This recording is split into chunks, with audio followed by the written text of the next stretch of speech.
My name is Patty. I use she, her pronouns. My name is Tina. I use she, her pronouns. And my name's Kate. I use she, her pronouns. So today we're going to be presenting on some results from our qualitative study looking at therapist experiences with an interactive recording software and how that informs their clinical work. So one of the things that we see often once therapists receive licensure is that they don't really get much feedback post-training. While during training, we pretty regularly receive feedback. One thing that we have seen in mock clinical settings is that people can continue to benefit from receiving feedback about their therapy.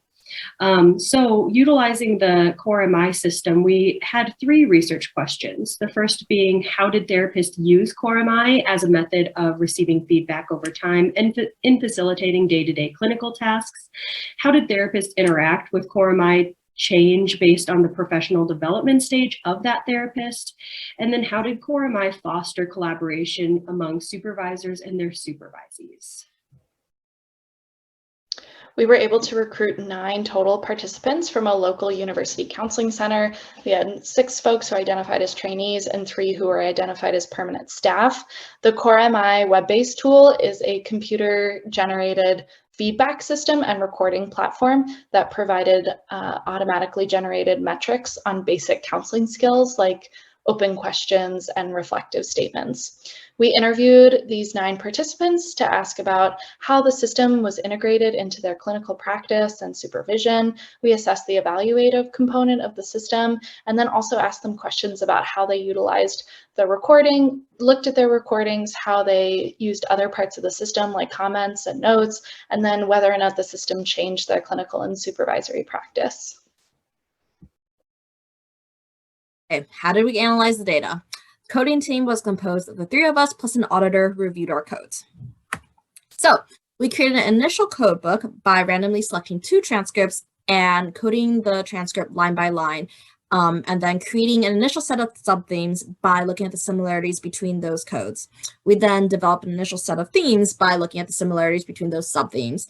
Then we coded the rest of the transcripts using that codebook, and we iteratively made changes to the codebook based on what we were seeing from participant narratives in the transcripts. We added and altered some of the codes and also added and changed some of the sub-themes and themes that came up. Throughout this entire process, we had ongoing discussions about how our values, our biases, and more specifically, our experiences as trainees and clinicians informed how we coded the data and how we interpreted participant narratives based on the transcripts. Okay, our first set of results. And a particularly interesting thing that came up for us was that how our participants perceived the software and specifically its utility really varied based on clinician status and trainee status, where a lot of trainees really thought this was super helpful in helping them grow as clinicians, whereas the licensed clinical staff thought of the tools more as for training and didn't really think of it as an ongoing practice kind of tool. And in similar vein, they also did not really integrate it that much into their day-to-day practice, whereas trainees really use this every single day and really were actively involved in reviewing recordings. One of the participants noted something very interesting. They described how, for them, licensed clinical staff, there's a lot of feelings that come up in reviewing the recordings, the vulnerability and discomfort that they felt when they were trainees. That's something that was kind of more in the past. It's not something that they really, really want to bring up again. And which makes it hard to go look at the recording software and to look at their clinical work again, like they did before when they were in graduate school. And so it's kind of an awkward shift to kind of go back to that, which might inform their perceptions of software utility and in day-to-day practice. Another one of the sub-themes that we had was that, or one of the themes that we had was personal reflection and professional development. The first sub-theme of that being reflection upon what occurred in session, that therapists would look through their sessions and notice moments that they might have said something and were curious about how that went with the client and wanted to look into that a little more closely.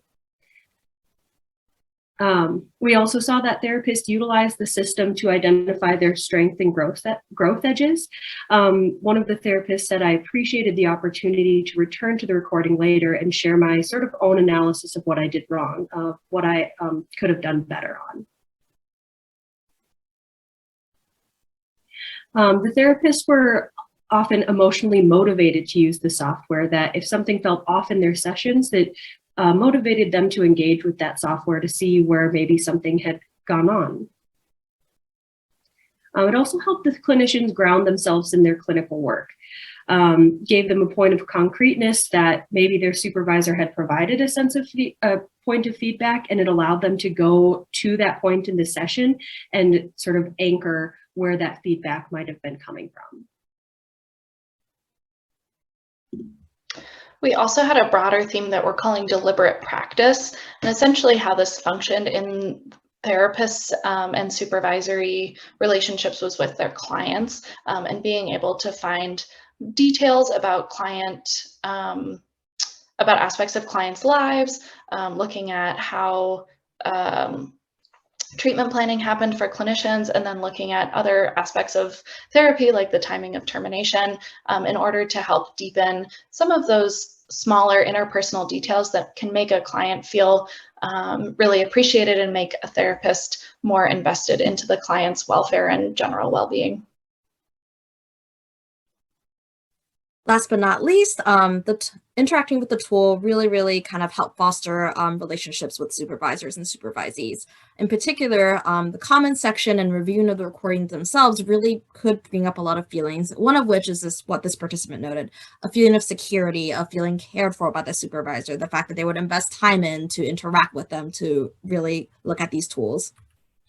And similar sense, the tool really fostered collaboration between supervisors and supervisees, in particular, sharing of power. And this participant noted that, for example, they would go over major feedback that the supervisor had, but would ultimately let the supervisee guide their supervision session with looking at the tool.